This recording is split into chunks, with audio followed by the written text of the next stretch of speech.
Peter Maher. How the devil are you?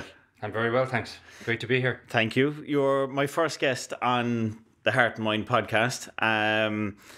And the first few episodes have basically been myself and John exchanging basically, my story and maybe a few worldviews on different things that we would see that we'd like to change within education and within the social system as well.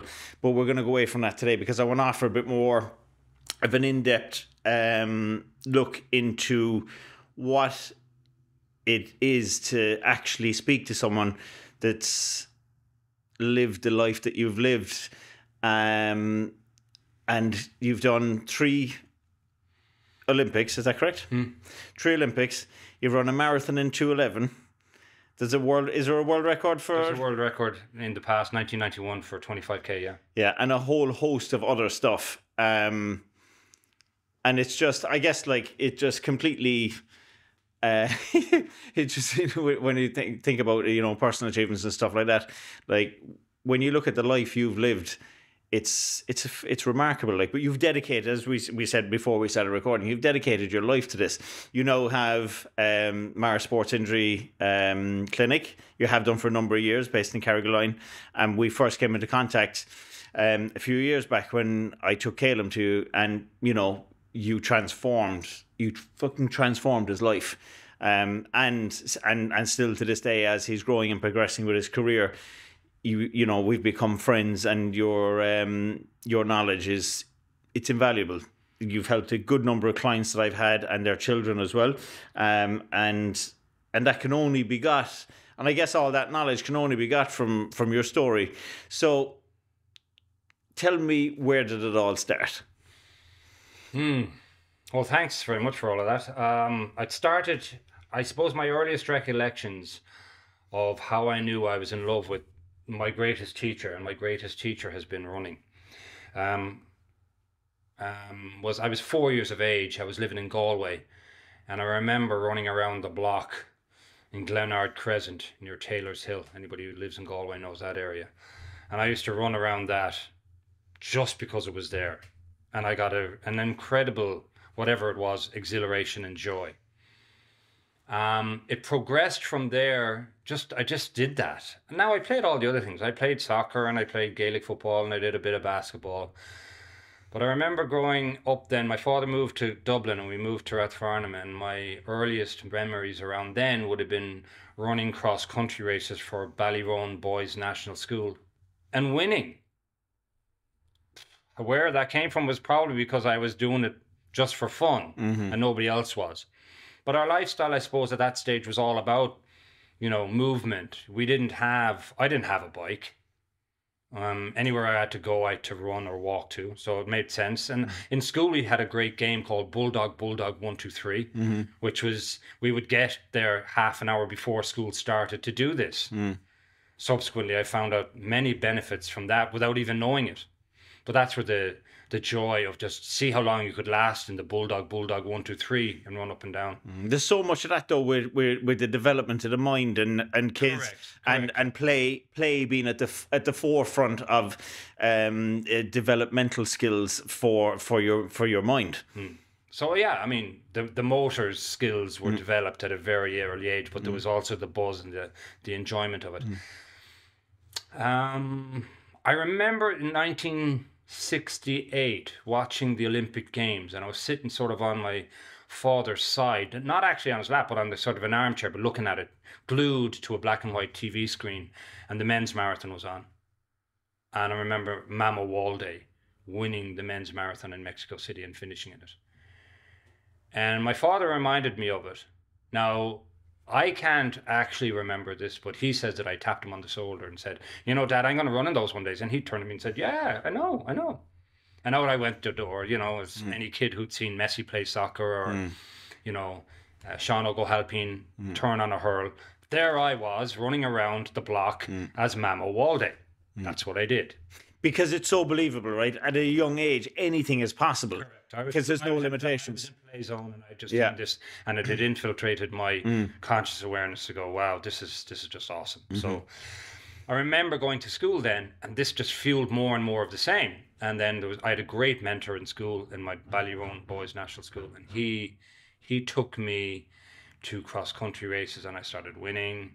And then one day my father arrived into the back garden with a pair of blackthorn spikes, and the boys under 12, 800 meters were being held in Morton Stadium on a cinder track. I put on these spikes. I won. Suddenly I was brought up into the assembly hall in the school, given a standing ovation. And this became my sort of... What year was this, Peter? We're talking 1971, 72. Yeah. And this became my sort of statue as to who I was. Now, I continued to play soccer and I continued to play the other things, but the real joy in life is that. A major hiatus then just happened at that stage. What happened was my father had a heart attack. He was supposed to get on a plane in Shannon Airport to go to the States and ended up being brought up to Galway, had a quadruple bypass. And he was told as a result of that, the lifestyle that he was living in, he was operations director for the Great Southern Hotels, that wasn't going to be, he couldn't do that anymore. So they shipped us down to a very remote part of Kerry called Park Nasilla, Sneem, and I went down there. That's a really pretty place, actually. Beautiful, yeah. But you got to remember, I was a young guy living in Dublin, and I had a rally chopper, and I was going around to Dino's fish and chip shop, and suddenly I'm thrown into some remote part of the world where nobody had the same kind of cultural influences that I did. And they spoke with an accent that I didn't understand, and I spoke with an accent so it was a huge cultural shock. And I kind of fell out of running for about 3 or 4 years then. It was very strange. And how old were you at this stage, Peter? 13, 14. Okay, yeah. And I started to get indoctrinated more into the Gaelic football, which would be the religion down there. Yeah. But there was something on at me. I wasn't getting any of that joy. And then... there was no magic in it. No, yeah. I was going to a day school in Kenmare, so I was taking 17, 18 miles a day to go into school on a bus. And I wasn't really enjoying school either. I didn't like any of the academics that were there. Just bored the arse off me. And so I wasn't going to school. I started to become a dosser. And I enjoyed hanging out with the boot boys in the corner. And I was more interested in wearing Doc Martens and Bay City Roller bomber jackets and stuff like that. And then the principal of the school tapped my father on the shoulder and he says, you know what, it'd be best if your son didn't come back here next year. That was it, intercert, junior cert, whatever. And so I was shipped off to boarding school.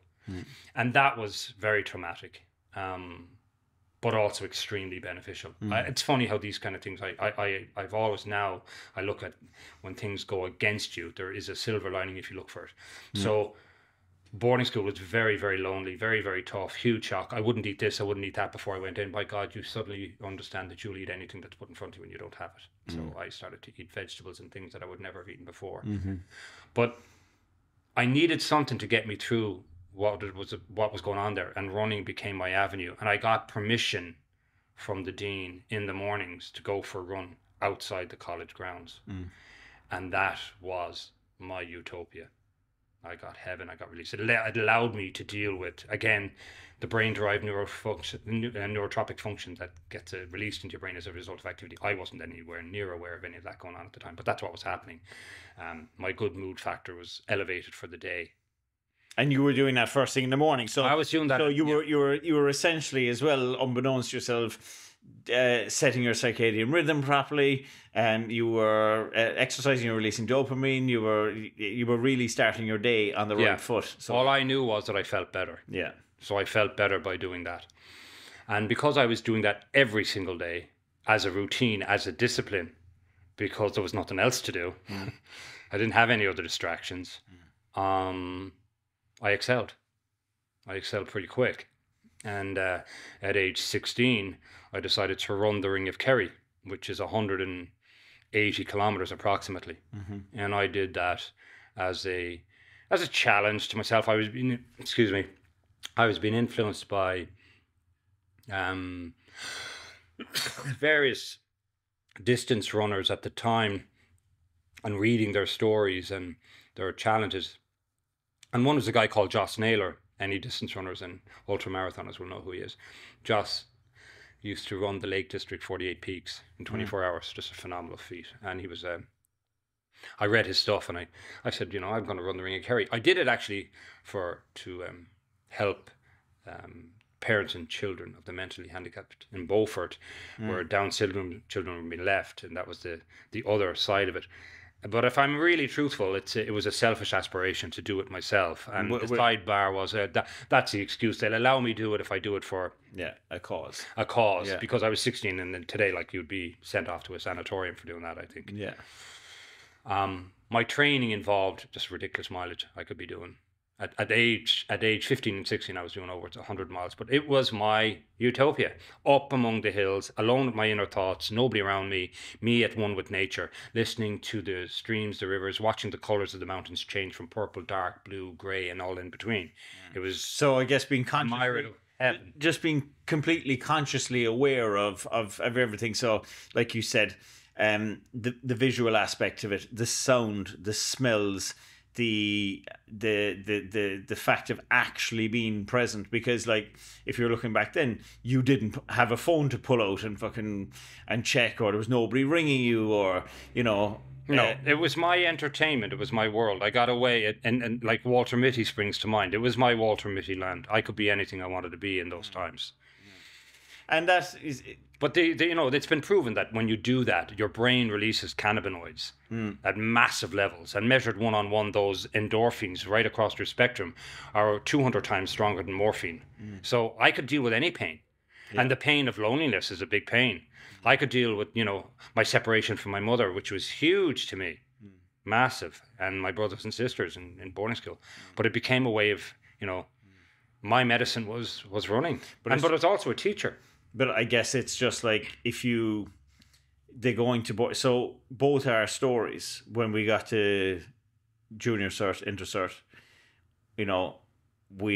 I was told the very same thing. You'd be better off fucking off, basically, right? So I got thrown out, and I didn't have the discipline above me to go, you're doing as you're told here, Buster, and you're going to boarding school, because I was, and I went down a bad path, and look, I got there in the end, so to speak, but you're the other side of it, where you didn't have a choice. You're right, you're gonna fucking sort yourself out, and you got put into boarding school, and it's just like, fuck, right, how do I come about this?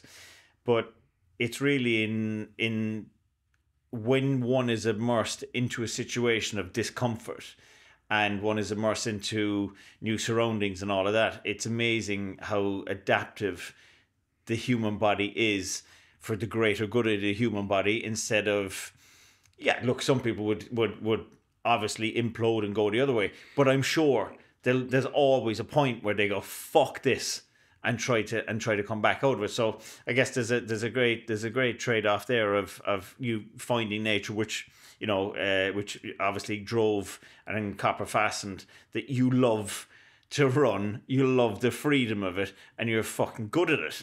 So from that, then you competed, you represented Canada. That's correct, isn't it? Well, you're jumping fast forward there. Just I'll tell you what happened. There was a major hiatus again after that, because I went to the boarding school, and just as I'd excelled, I was winning national titles as a distance runner, and a scholarship beckoned to the University of East Tennessee, and I didn't go because I got injured, and my life tumbled into a massive free fall out of that. And I went the complete opposite direction. I ended up ballooning into an absolute behemoth. I forgot this. 140 kg. Yeah. Smoking 3 packs of cigarettes a day, 15 pints of Guinness and a bottle of Jack Daniels. I completely fucking forgot that. Like, hail fellow, well met, and being this complete, absolute degenerate. Yeah, well, I wouldn't call it. I would call it just a hedonist. That's what it was. Yeah. Okay, and I now can look back with, it was just the loss of what was so much important, and how I defined my life was taken from me, and I needed to suck my thumb, and sucking my thumb was, the comfort was alcohol, cigarettes, smoking, and anything that could distract me and take me away from being the memories of running. And I did that for about 5 years, and then one day I woke up. Yeah, what was that light bulb moment? Where it wasn't sort of tongues of fire or anything like that. It was just this slow awakening of and then, there were many times where I felt slow awakenings that I was, this is not for me. I'm not really, who am I kidding? I hate the way I felt. And then I just go back to it again. And then one day I woke up in a bathtub and yesterday's lunch was floating around me, and I went, no, this is just ridiculous. So I tendered my resignation from what I was doing, which was fueling the finances and fueling the lifestyle. Just walked away from it and went cold turkey. And that was absolutely unbelievably hard. But I changed those habitual lifestyles with another lifestyle, which was the calling and the passion that I'd had as a young fella growing up, was to dot my I's and cross my T's and teach me discipline again, which was running and movement. And I had this kind of notion that I could do it. Like, it was just, I'll just show up there at the track and I'll run. And I got one rude awakening that day when I ran 200 yards and nearly died. A quivering heap of blubber. This is something that people really struggle to deal with, and I'm sure, just to pause on that part of the story, but just to take it contextually for people, is that knowing one can do something fit in a physical entity, but not have practicing it for a while, and then like the likes of somebody leaving the gym for a while and coming back and going, yeah, but I used to be able to train like that, or lift X, or run whatever, and then go out and do it, and they do all sorts of damage because their mind knows they can do it, but their body has since long forgotten it. Correct, yeah. Yeah. So you fell victim of that. Big time. Yeah, and I made loads of errors in that comeback, and but my progress was rapid because the cellular memory was there. And that's just for anyone that's listening, Peter. Like, when people, and I say this to people all the time, like, muscle memory, that's it. It's factual. Oh, absolutely. Well, as I often say, you'll hear me quote that my body is the sum total of my subconscious decisions that I've made, good or bad, or indifferent. So most of the time when I was smoking 3 cigarettes a day and doing my 15 pints of stout, I mean, I was a connoisseur of how a pint should be poured. I mean, imagine being a bragger about that. Pretty sad. I can fucking well imagine. I could tell you, and I had my particular, I could discuss who had the best pint in Cork. Wow, that's some brag. Yeah. I could discuss with you, the dome on the top of a pint of Guinness and how it had been settled, and the rings as you consumed it. Wow, that was a really, really, deep, philosophical process, that one. But coming back to the memory, that you'll always hear me say that the subconscious, is making an awful lot of our decisions. I mean, you have this flashlight conscious awareness right now, which is about a torch, and our subconscious is like all the floodlights, but we don't see the floodlights because we're not paying attention to them, and they're making billions and billions of decisions on an ongoing basis all the time. So I was very fortunate, and I say this all the time, that's why it's so important at the young ages of children that we have them indoctrinated in movement, and their sensory feedback loops are opened up as much as possible, so that they become so much more aware of their tactile environment and how that environment, formulates them as to who they are. Because it's because of that I was able to have a recall center and do it. Now, I made lots of mistakes and truthfully fell off the wagon on that journey back to do what I wanted to do and to run. But my progress was rapid, and I had a lot of people, and my conviction was true. And I suppose the biggest thing on a practical keystone point of view was I diaried everything. And I think it's when you keep the diary, I've known that for years now, when I keep it detailed, the more detail in the diary, it was more I was submerged in the process. Because I really wanted to record it. And what was I doing when I recorded? I was going back there again in the mind as to what I'd done. And therefore I was rewriting it as if I'd doing it again, because I had to recall it. And so, 6 months down the road into the program, I had fallen off the wagon. I had to call Breeder to come and collect me while I was in a pub, shit-faced. And I'd wake up the next morning full of guilt, full of the horrors physically. But the diary was across the table looking at me going, hello, just have a look at me. Look what you've done. That was your accountability partner. Yeah, but what it did was, look at me. It's not all done. Just get back on the horse, all right? You haven't fallen all the way. Go again. That happened several times. But that's this is what has to be articulated to people that are trying anything of any level, is that the notion that you're going to flick a switch and change your life for the greater good and succeed every day therefore is fucking ludicrous. It's nonsense. No? Yeah.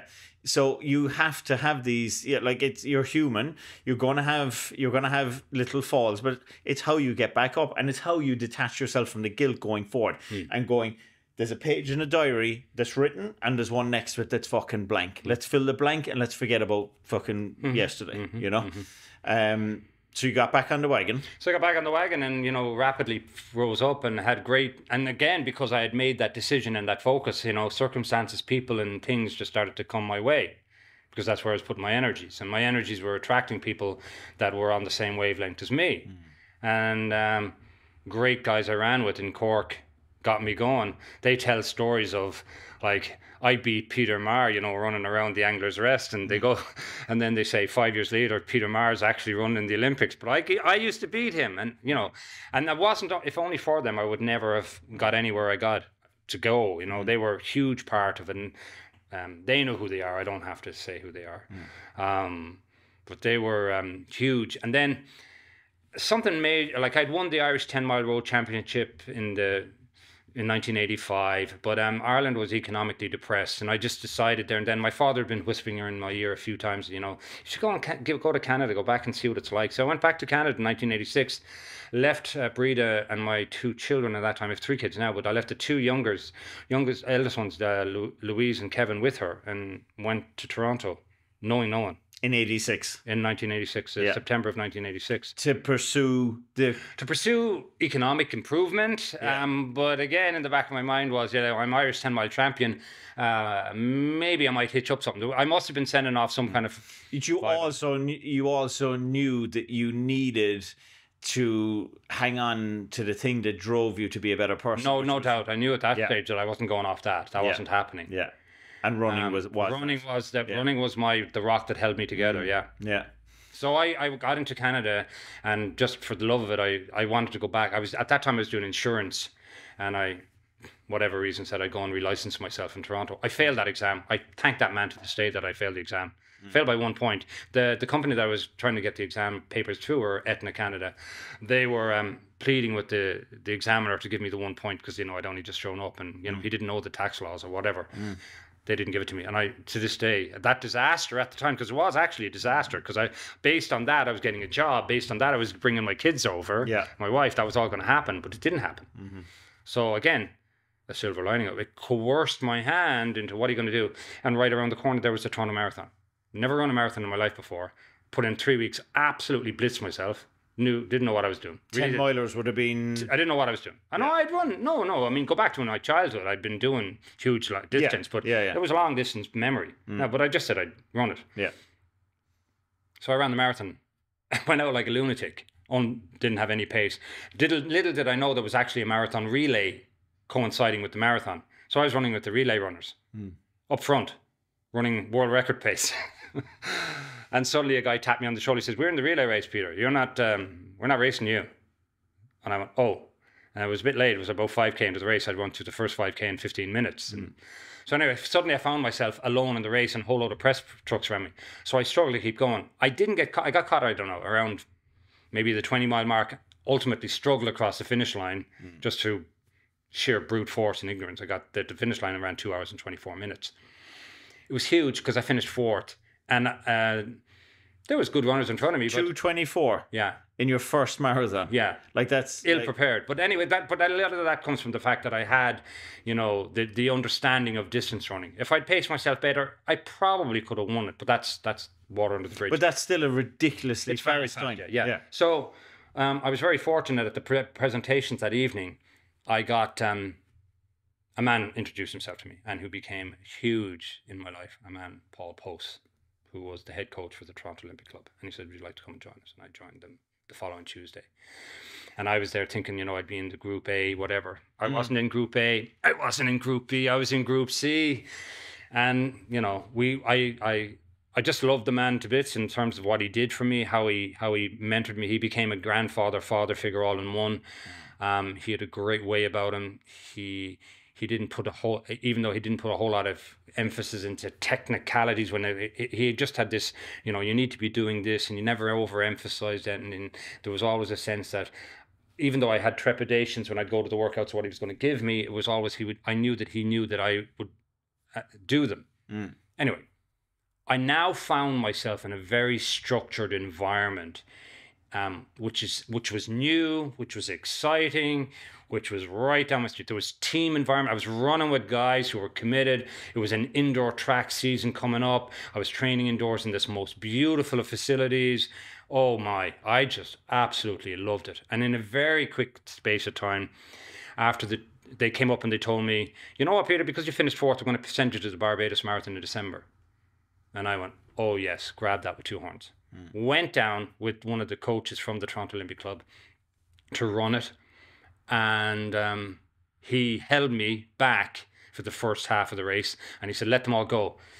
So at halfway, I was 10 minutes behind the two Kenyan guys who'd gone out like bats out of hell. I think they were like 65 minutes, and I was back in, closer to 75 minutes. And at halfway, he said, you can go now. And I'm glad he did that, because I would have gone with them. And I came through the field and crossed the finish line first. Won it. You passed them? Passed them. That's and crazily enough, equaled the time that I had run in Toronto. Now, weather conditions were completely different because it was 33, 34 degrees centigrade and massive humidity. So John Tracy, who actually won the 10K, Irish silver medalist in the Olympics, was there running the 10K, and he came over, aren't you Peter Maher from Ireland? I said, yeah. What are you doing running the Canadian vest? I said, I'm living up here now. He said, yeah, you know that performance you just did there, that 224, I'd give you a 216 for that. I said, that's nice, thanks. Came back to Canada, and people were paying attention. And I started to get interest, and I started getting invites, and I started getting this. And then suddenly I ran this race called Hamilton Around the Bay, which is the oldest race in North America. It's a 30-kilometer road race. It's older than Boston. And Paul Post just took me aside the day before. He said, you're running this? I said, oh, great. And he said, I want you to just go out there and enjoy yourself, run. So I took out the first mile, and I was leading. I got two friends who were on their bikes at about 10 miles in the race. He said, you're actually going to smash the record. You're flying. And I said, I don't know about that. There's the hardest section to come. So the hardest section is you run up this switchback hills about 3 miles from the finish. And if you get over them, you're fine. And so I didn't know what was going to happen. Anyway, crossed the line, won the race, and I finished 2 seconds off the record. Didn't break it. It was a 100-odd-year-old record. But then Post tapped me on the shoulder, Paul Post, and he said, Peter, I think we should earmark a really good marathon for you, a fast one. How about Ottawa? I said, Ottawa sounds great. I was born there. Went up to Ottawa and time trialed it and just blew it out of the water. Ran 2 hours and 12 minutes, took 12 minutes off my PB, got selected to run for Ireland in the World Championships off the back of it, was being interviewed by all these people going like, where the hell did this come from? Post and I knew that it had come from, a huge amount of work, and everything just happened. And the circumstances, the environment, the weather, everything happened on the day. Went on then that summer, had an incredible summer. I set Canadian records for 20K. I won the 10,000 meters on the track. I went to the World Championships, and then went to the World Championships in Rome. I chose, and it was a hard decision, I chose to run for Canada in 1987, but it was an economic one, purely and simply. I couldn't come back to Ireland, move my family back. I'd gone to Canada with the views of and I was in improving myself financially, so like my family. And at that time, I was going to be sponsored by the Canadian government. There was nothing for me. It was desperate times here at the time. Yeah, there was nothing here for me. I'd come back to Ireland, and I wouldn't given a pint of Guinness and a tap on the back. So I chose Canada.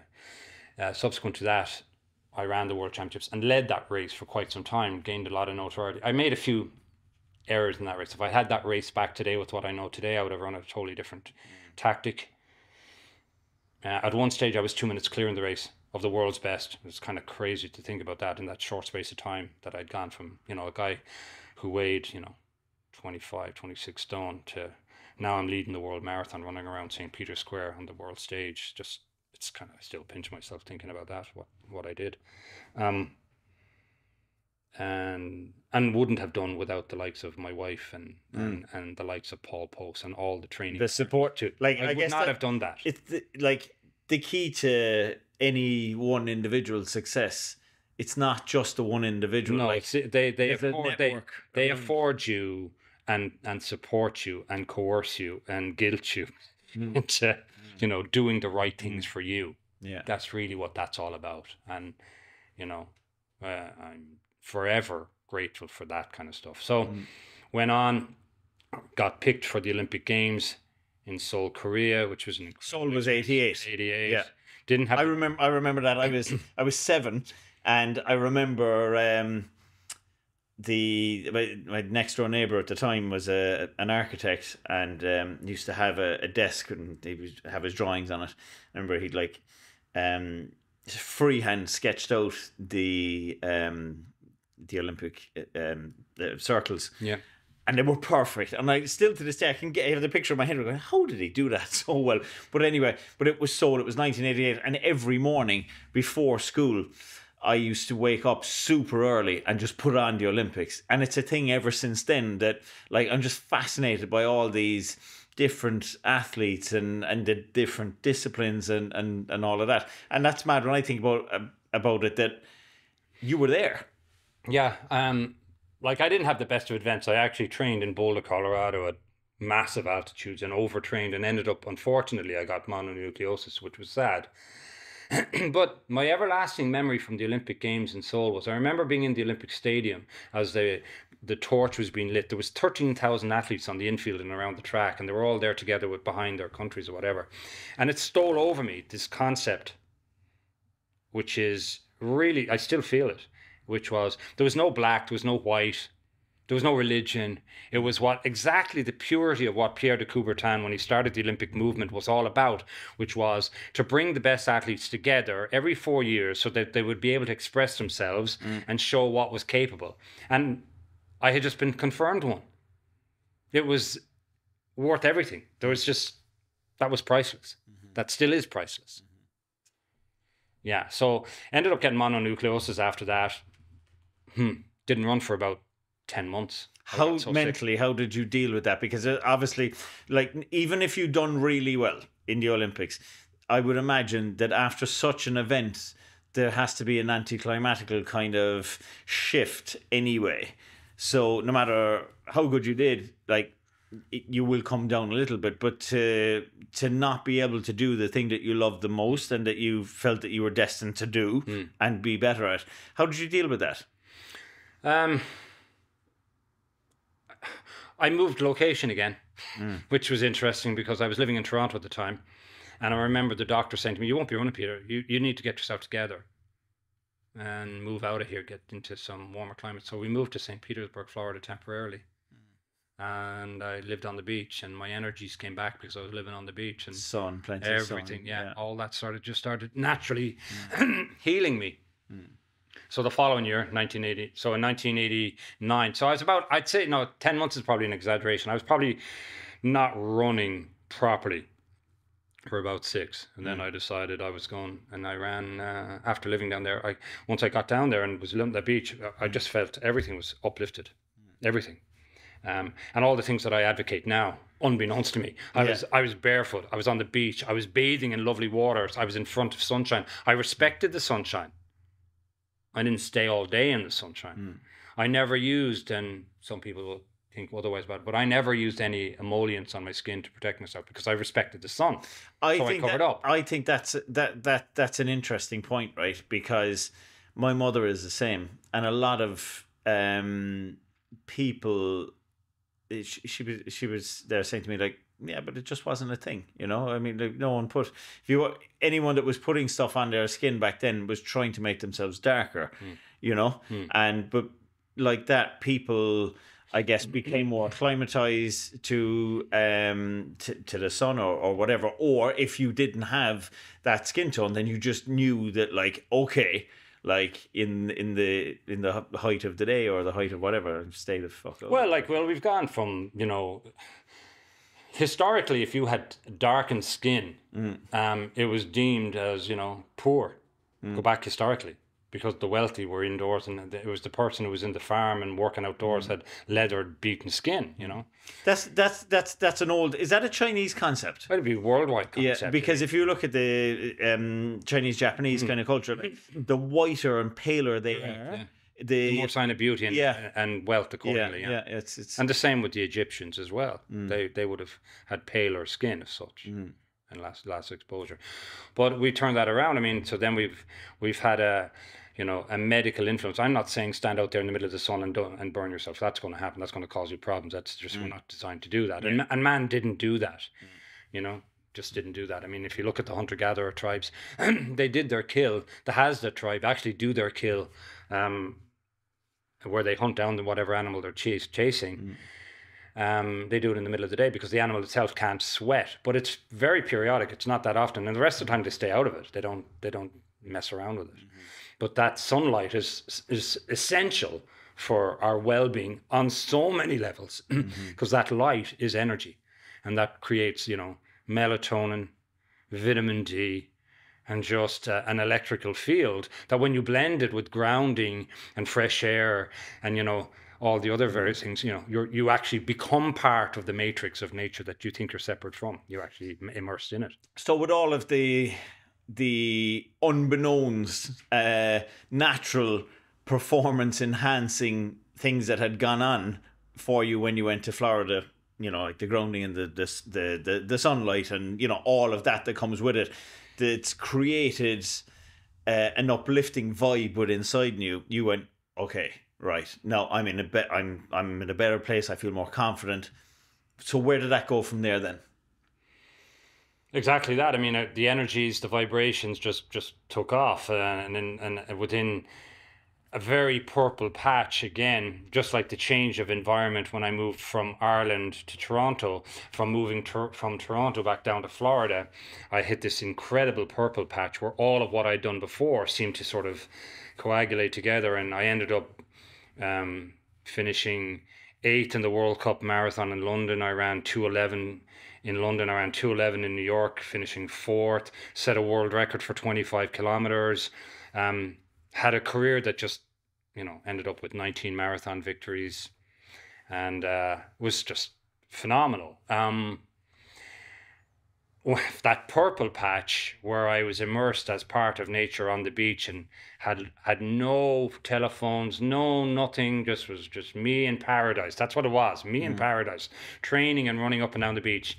Or I remember after the training runs, we just went into the water and lounged around and washed. For fun, I would play frisbee with my son. My motor skills outside of running were being developed in a completely different way. What was that doing? It was increasing my flexibility, all the things. Nature, I was on the move, I was immersed in nature, and nature was me. And as a result, I got up to my best. Unfortunately for me, I thought I could improve upon that by moving elsewhere. And it never happened. I never recaptured any of that. And there was a slow decrease when at age 31 as a marathon runner, yes, I continued to run until I was 40. Still, again, it's a very interesting bookmarks, because my first marathon was 2:24. And my very last competitive marathon at age 40 was 2:24, and I had this string of performances in between. But that 1991 is right there in the middle. So in 1983 when I started to 1991 was 8 years, and then it was another 8 years sort of down to that. Now, and there's learning curves and stuff that I take from all of it, and ultimately that's that's what's led me to where I'm continuing to learn and do what I do. When you look at that and you look at that figure of 8 years, right? And there's something that I've become aware of since I've really started to look more internally, and it's something that you've helped me with, and it really, I guess that when we started talking about the outdoors and what's to be got out of it, and how our ancestors used to live and all of that, the more I look into that, there seems to be things run in like 7-year cycles. And when that was explained to me, I was there, is this hocus pocus? Is it whatever? And then I started to calculate it and go, look at my own life and going, fuck, there's major shifts happen in that you can attribute 7 years to. and you can see the next shift then start, you know, in and around that 6, 7, 8 year, and going into what I would. It's almost like a rebirth into the next life you're living, you know. And I would describe myself as a guy that's lived multiple lives. I mean, Christ, if I met the 16-year-old version of me, or I met the 24-year-old version of me, I mean, completely different individuals. And back to when you were on the beach and all of that, your inner hedonist was on the beach, but the drug of choice was life, was nature, your children, the love, and you were getting all of that. And the weirdest thing at that time, by the way, is the Gulf War was going on, and I was oblivious to it. Living in the midst of it. Right down the road was all the F-16s were taken off to do their sorties, and I wasn't even aware of it. Now, if I was living today, I would probably have been living in a state of terror. Yeah, well, why? Because it would have been. Well, it would have been because I wouldn't have been. It was the running that, you know, I had a perception and and what I wanted to do, but also kept me focused on other things. If you looked at it, right, you didn't have a mobile phone, no, right? So the media, unless you turned on the television or picked up the Daily Post or whatever it was, no, you didn't know about it. No, the only thing I knew is I could hear the jets take off. Yeah, that's it. So with all your knowledge accrued, Peter, from absolutely everything, all the highs and the lows, and there's really it's a real ebb and flow. Yeah. And you then decided, oh, fuck this, I'm gonna help people, because you wanted to help people better themselves in some way, shape, or form, and that's how you went into your career, I suppose. I've always said I was never a gifted runner. I really, and people find that, what are you talking about? You weren't a gifted runner. No, my gift was that I was actually a hard worker, talent wise. If I'd spent more time, which we now know otherwise, like, it's again your environment. So my environment didn't expose. Well, in my early days, yes, I was barefoot and I ran barefoot and I trained barefoot because shoes didn't exist. But later on, I just went along with the flow and said, you know, this runner or that runner. And then, to be honest with you, hands up, I mean, the companies that offered me the most money to wear their running shoes, I ran their running shoes. I didn't give a rat's ass otherwise. That's the truth. That's where I was at, you know, economics. And we didn't really look into what shoes did to your foot function. But again, just like the beach environment tempered how I performed, you know, economics would tell you this and whatever. So I was very fortunate at that period of time that everything was going well and that purple moment happened.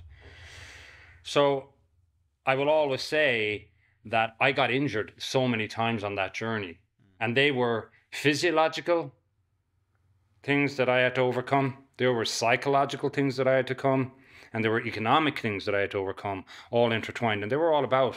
And so, you know, how to deal with the disappointment of a bad performance and a DNF, I did not finish the race, happened when you were expecting, you know, to go out there and you win, come home with a big paycheck. That didn't happen.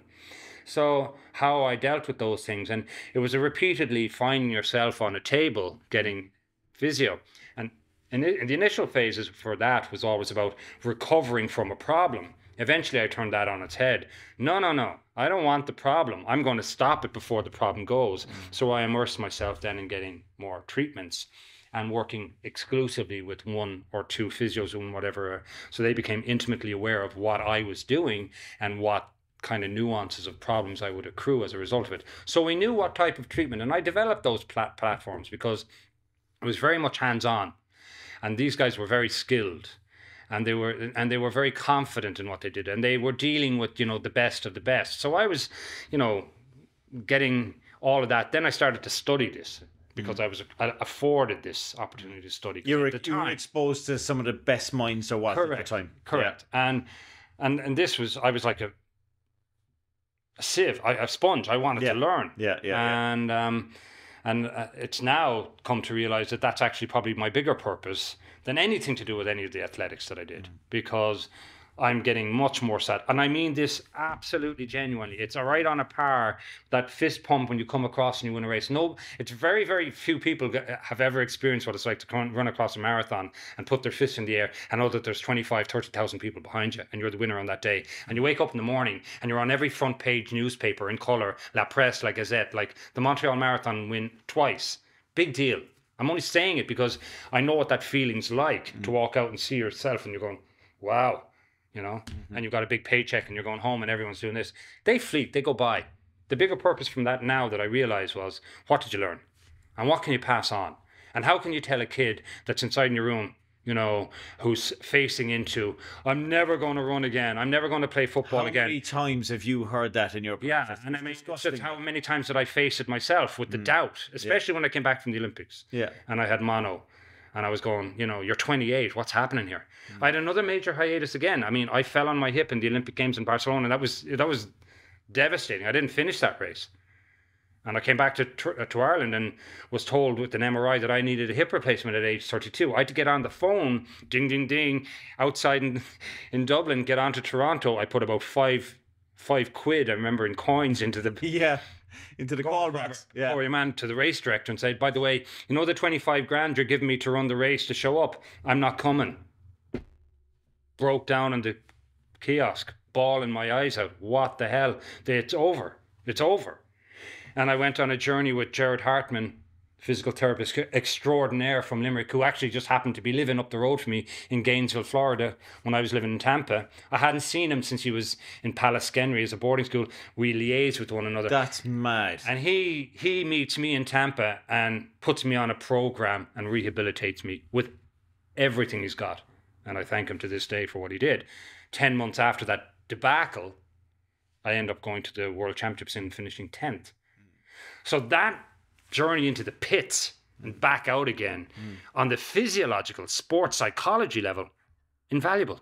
I mean, all I went through there, and more importantly, I recorded it. And so understanding it physiologically, understanding it emotionally, and understanding it in terms of the time and space that it's going to take for all of these pieces of the jigsaw puzzle to come through, and how you do it. I mean,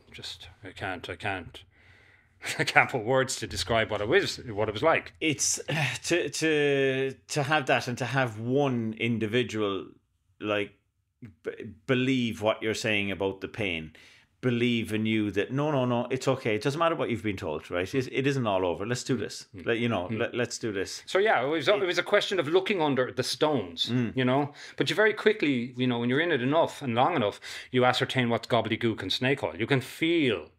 There's an energy and there's a vibe off what's right. And you get that gut. I feel that in today's society, right, that, you know, we've had this conversation loads, that it's literally you're pulled in, rushed out the door and blanket diagnosed with whatever. And like, I remember speaking to a lady here in the gym one morning, and her son is the same age as Caleb, and he hadn't played sport. At the time he was 15, he hadn't played sport, he hadn't played rugby in like a year or 2 years. And he was told by some fucking consultant specialists, right, that it was, well, you can't play sport anymore and you can't do this anymore. And I said, that can't be right. Like, it can't be right. It's incredible. And I said, that's when I sent him down to you.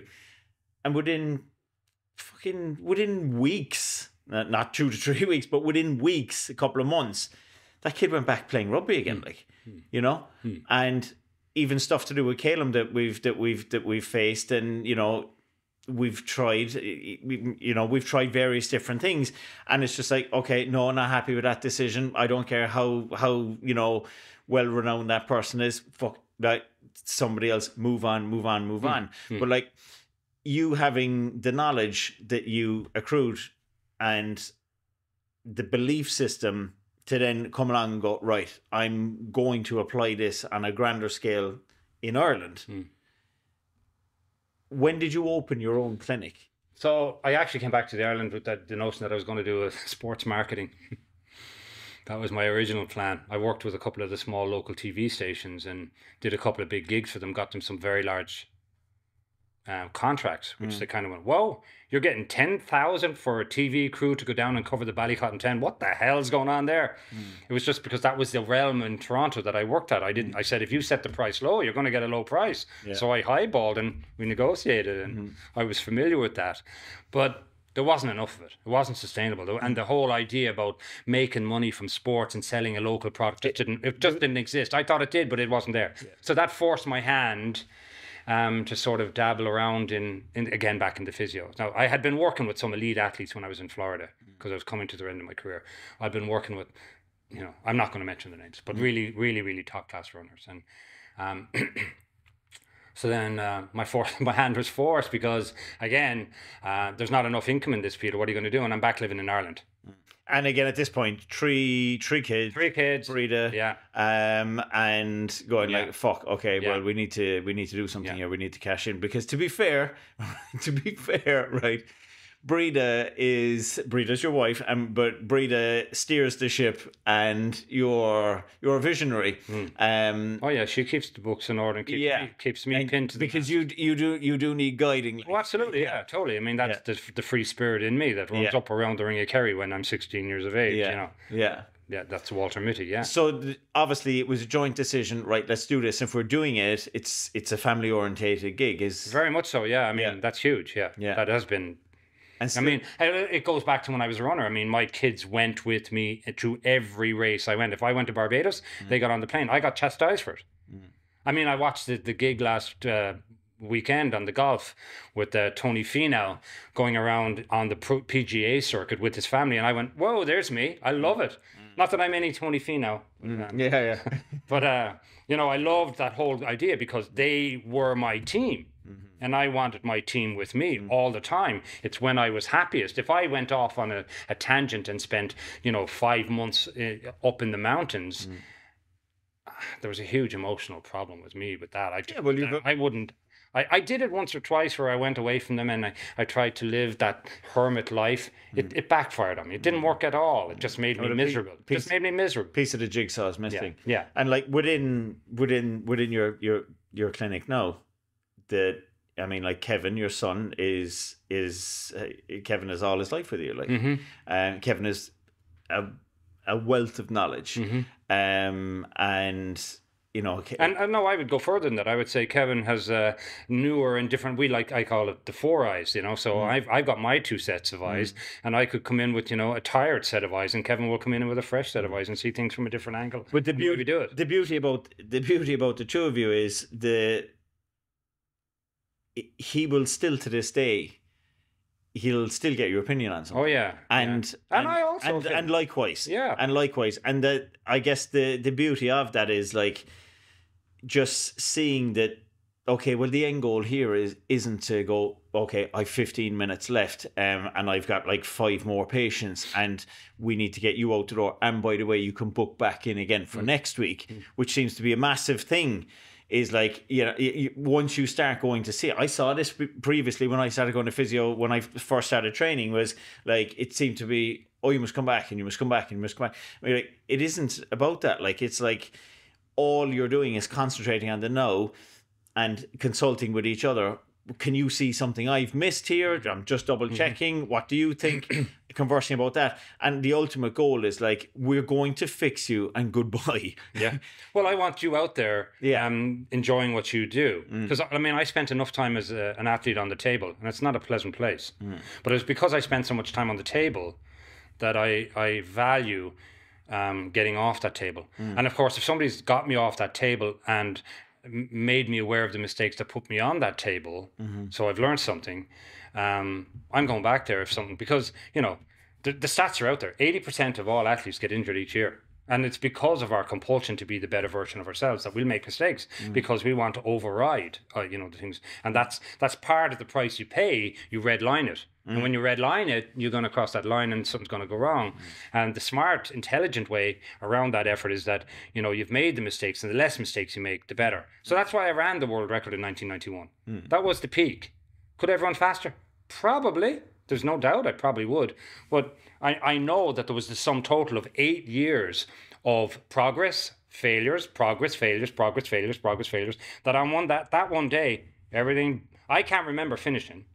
I can't remember crossing the line. It was an out of body experience, and that's what it takes to run a world record. I've no doubt. There's no doubt that you've clocked up some serious mileage on the body, right? Serious mileage, and you've had some, great cornermen, helping you with recovery and all of that. However, you're only human. Tell me about the toll that the mileage took on your body, because for the simple reason, right? You're a tall guy, but you're 6'5". Okay, now you weren't 6'5" when I met you a couple of years ago, but you're 6'5" again. So talk to me about that, and talk to me about the toll that your body took from the mileage that was there, and I guess the nuance in the recovery space that has allowed you to stand tall again. So, as I said earlier, I wasn't a very good runner. My technique was poor. Very poor. So my biomechanical malfunctions deteriorated my body. But I kept it together. I kept stitching it together with physio, regular physio. And I mean regular by every day. And then I did all the other areas that enhanced recovery and repair. Hydrotherapy pools, sauna baths, stretching, ice submersion, a whole bunch of different, like I can go on forever. But ultimately at age 50, my knees just said that they'd had enough. And I probably softened it up a bit more because I stopped the running addiction and I became addicted to golf, which is something I love to do as well. And both of those ended up causing my knees to be, just a disaster, bone on bone with osteophytes, to the point that when this time last year, a guy was playing golf with me and he says, "Do you don't mind me saying there, no, Peter, your gait is very bad." And I went, "What?" So I went home and my wife said, "Yeah, sure, we've been telling you that for years." And of course I was compartmentalizing and ignoring it. I had the ostrich syndrome. I just basically buried my head in the sand and said, not for me.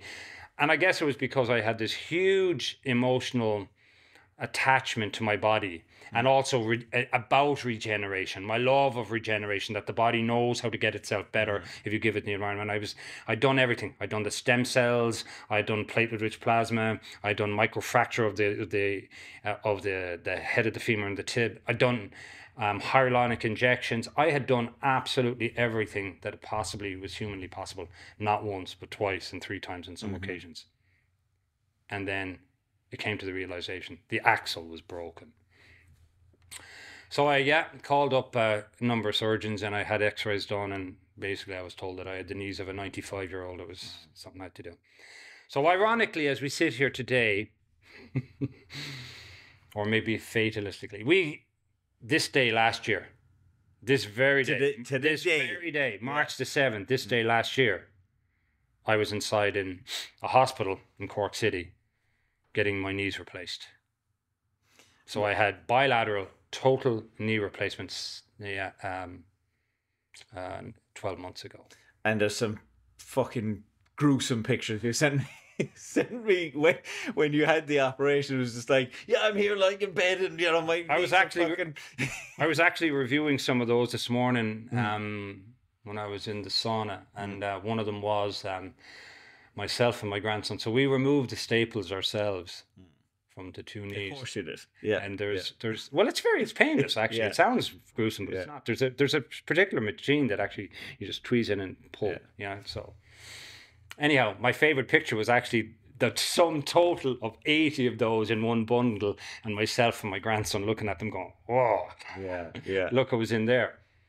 I purposely didn't look at any of the surgery that's done in this because I didn't want to plant any of that, because I'm pretty squeamish anyway, believe it or not, when it comes to looking at any kind of blood stuff. I'm not anything below the opening of the skin. I do bloodless surgery myself every day. Yeah. But I'd actually blood. No, I'm not really a fan of that. I'm not into that. I'm the same. It makes anytime I just get squeamish. Yeah, I'm the same. I get, I feel sick or whatever. I didn't want to plant any of that in my mind. And I was very particular about what I wanted to do, because I do a lot of work on rehabilitation of patients with hip replacements and knee replacements. So I have a lot of knowledge in it. And I was afraid of it. I'll tell you straight up. I mean, I remember sitting this day, like around this time, I was in the hospital. I'd done all the blood work and the checks, and I'd been set in, and I'm up in my gown in the private room waiting to go down to the surgery. And I'll tell you straight up, I was going, I'm out of here. I'm not doing this. And then I had to calm my mind down and go back, yeah, okay, I'm going to do this. And I remember going under the knife when your man was slipping the anesthetic into me, and he says, "We'll do a good job." And the good job for me was about, I wanted not just to have my knees and back, I wanted to actually get knee replacements so that I could actually challenge the conventional wisdom of, you know, you've got your knees done now, mind yourself, and, you know, put yourself over in the cotton chair there, and you can do this, and you can go for a walk, and don't bother playing tennis, and forget the golf and running. Jesus, don't even think of that.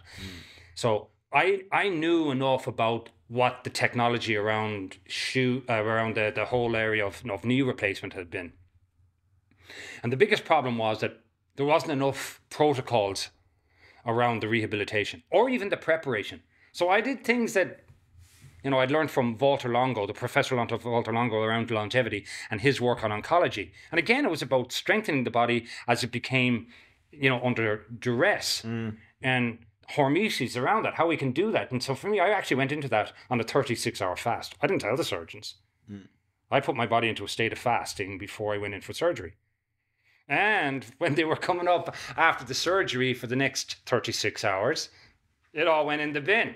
I ate nothing because I wanted to keep my body in this state of repair. And what I noticed that really that did help. Now, I'm not advocating that for anybody else. I'm just saying that that's my goal. That's why I did it. And Walter Longo has worked that with oncology in terms of chemotherapy. And I knew this, and I've studied his stuff, met him personally. Just incredible work, and how that's changing the world in terms of how cancer treatment and lowering the doses of chemo and radiation because of that. Well, if it works in that world, as far as I'm concerned, any surgical intervention is going to work where the body becomes under duress. So the other big part was I wanted it bespoke. And I also didn't want any cement, because I understood that that when cement is used in a knee prosthesis, it's going to create an environment that's not part of me. So I wanted an integration of my bones to mesh with the prosthesis going in. And so I selected titanium pores. And mine was done under robotics. And the beauty of that is that if I moved or twisted, the laser would move with me. So any incisions that were made would be reprogrammed back to what it was, rather than, oh, I think it was over there, or I think it was there. And no, okay, so it was extremely the recalculation the whole time, like extremely precise. And it was a 6.5 hour operation. It was the recovery. Like, I got up out of the plane, like, oh, this is great, you know. The next day I was kind of fine, but that was all the anesthetic. And then it suddenly hit. Oh my God. It was absolutely hell on earth, truthfully. For the next 8 weeks, I was a non-responder to any of the narcotics I was given. It just didn't work. I may as well have, probably would have been better eating Smarties. Having said that, and where I am now, was it worth it? Oh my God! Like, so we're 365 days on. You were, in my estimation, right, if I was to guess a height, right, because I remember you told me you were 6'5" before, and I was and you questioned that, I remember you standing up beside me and didn't believe me, So you're 6'5" now, and you fucking look it. So how explain to me from in layman's terms, for me, looking at you going, okay, Peter, your knees were fucked, I get it, like, but like, surely that's just a joint, like, how, what? So all I knew about anatomy and physiology and biomechanics and how to change interface of the whole fascia, how to get my head, all went in that 8 weeks. I absolutely put my heart and soul, as if I was training for the Olympic Games again, into my rehabilitation. So I did cold water immersion. I have pictures of me. The minute the staples were out, I was under the cold water. Was it pleasant? No. I was in infrared saunas. I was using red light therapy. I was getting deep myofascial release work on where the tourniquets had been holding on my legs. That was probably the sorest thing of all, was where the tissue had been under so much duress for 6.5 hours to stop bleeding. And I explained that to them, and they were kind of, the surgeons were kind of, you know, wow, yeah, we really don't realize how invasive that is. But and I've gone back, I've done like everything, fully immersed into the biomechanical sphere of, I really wanted to train myself to walk correctly. I didn't want to repeat what had got me into that position in the first place. Posture played a big role. Massive. So therefore, to me, it was, you know, going back and walking barefoot. I walked barefoot outdoors, not in the house, barefoot outdoors. I'm a massive fan of biomechanic intervention from orthotics, provided they're done on what I would call understanding the minimalistic, because we're not... We're not designed to wear shoes. And that environment of a shoe shuts down that feedback loop. But so therefore, if you are skilled enough and understand enough how you can make an orthotic in a minimalistic way to intervene as if it was grass, clay and sand into the shoe, I'm a mad fan of that. But the best orthotic is nature, outdoors. So I expose myself to that. And I noticed the minute I started to do that, I started to change everything above. And then I immersed that with, believe it or not, inversion table. So I do a lot of inversion, and I was finding that I was lengthening my spine, my pelvis was going back into position, and I was feeding the right motherboard of data from the ground up posturally. So one day, I remember it vividly, about 5 months afterwards, my son, who's about 6'2", stood up and he says, "Dad, you're tall again, and you don't walk like John Wayne anymore." Yeah. Yeah, but and this thing, it really was remarkable when we hadn't seen each other, I suppose, for a period of months after your surgery, and when I seen you, I was, this is crazy. One of the things I want to talk about, Peter, you touched on it there, right? People, right, including myself, right, until you educated me on it, have no idea everything that goes on in their body starts from the foot. Well, in their body, yeah. I mean, it's the motherboard of where we're connected to the earth. Well, like the amount of feedback. That's a very quick feedback. I mean, that's very quick. So it's the motherboard of our feet. So if you look at our time and place in history, we were barefoot for most of it. So the genetic blueprint is barefoot. You come out of your mother's womb barefoot. But now we live in Ireland. I'm not saying it's wet and it's miserable and it's cold. But yeah, shoes have taken over very rapidly, and industrial revolution has made shoes readily available and affordable. So we've multiple pairs of shoes. So I'm not knocking shoes. I mean, I'm wearing them right now. You know, I live in the world. You know, I'm not going to deny it. But I have an intervention within the confines of a shoe that says I want to understand. Can I introduce nuances of stimulation from the nerve conduction? So in our feet, we have proprioceptors that are designed to pick up vibration. Soft or hard, spiky or not, cold or hot. And they're all situated and studies are now showing where they are based on how the foot should stretch and accommodate its movement, where it should be when it's vibrating, so it's creating propulsion, how that vibration is picked up by the lattice of our myofascial and our muscles to take in that energy, recoil, and explode. The minute you put on a shoe, numbed, gone. Yeah. Now, the modern shoe technology is actually kind of annoying me because it's jumping in on that, and it's making machines for that. For want of a better expression, springboarding onto that. Well, pogo sticks. Yeah. Tell me about these new stupid shoes. Well, it's not that they're stupid. I mean, it's just basically, money can. Well, it's change everything. So the thing is, like, it's a massive industry. Shoe industry is a massive industry. But these times, the running shoe, these times that are coming in on marathons at the minute, where guys are literally improving, like not by seconds, but by multiples of minutes, because they're on times that were absolutely at the outer limit of human physiology. Anyway, because of almost like a cheat code for your foot. Well, it's not. Athletics for me was a foot race. It's now a shoe race.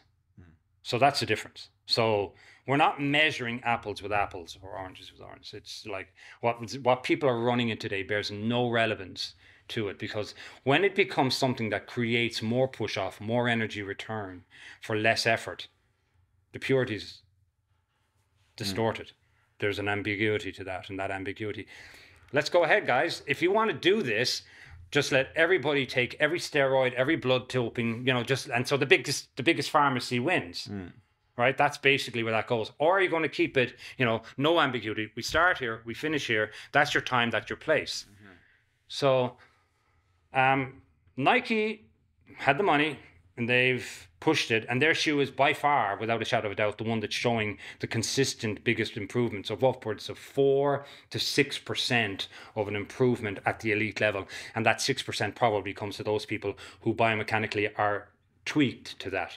But even if you're not tweaked to it, it's going to get. However, having said all that, I believe again, which is another thing. When you mess with nature, nature has its say, and I'm seeing it now. Those shoes are around 3.5, 4 years. I'm now starting to see those people who are wearing them become addicted to them, and because they become addicted to them because they're running faster times, there's actually a problem because it puts the foot into a biomechanical propulsion mode. Biomechanical propulsion mode stimulates certain muscles for propulsion excessively, and negates others. So there's going to be imbalances. And I'm seeing it. So Achilles tendons, gastric soleus muscles, hip flexors, quadratus lumborum muscles, all of those muscles physiologically are overstimulated or understimulated. And there's problems. There's lots of problems coming. I'm seeing people who were really, really good athletes and have major, major breakthroughs and then fall down. Now people say, oh, well, you had major breakthroughs, didn't you, Peter? Yeah, but I had a history that goes back to when I was 4 years of age and mine came through. I just reprogrammed my body. And the hardest drug I took when I was running, probably a pint of Guinness and a good, robust espresso from Italy. Yeah, that'd have been my favorite. And no bouncing castles on your feet. No, pogo sticks, yeah. I mean, it's debauched. It's kind of, at least in fairness to the world swimming governing bodies, they negated the SEAL suits that the likes of Michael Phelps was wearing, and he was obliterating records off this Richter scale, and it was beyond. Like, I'm all in favor of human performance and biohacking and sort of stuff. I love all that, you know, and the more natural it can become, the better. Yes, use red light therapy. Yes, use infrared saunas. Yes, use, you know, but when we come back to the but when you're bolting things onto your feet, that are creating, so creating an instantaneous results for like taking time off, great, you're faster, but you're, as you said, nature will have it's say in a final analysis, like, well, right now I don't live in Florida, I live in Ireland, right? So I use red light therapy. I use infrared saunas because I like the heat and I like red light. But I know, heart and soul, that will never, ever beat if I was living on the beach back in Florida again. I mean, that is the idea. The real no, that's the real thing. This is a transition towards that. And the interesting thing is, when I was there, I was barefoot as well. So my muscles were massively enveloped in that. They were strong and they were big. So, I mean, you want to build anything strong, it's got to be strong on a platform. And that platform of human physiology is our foot.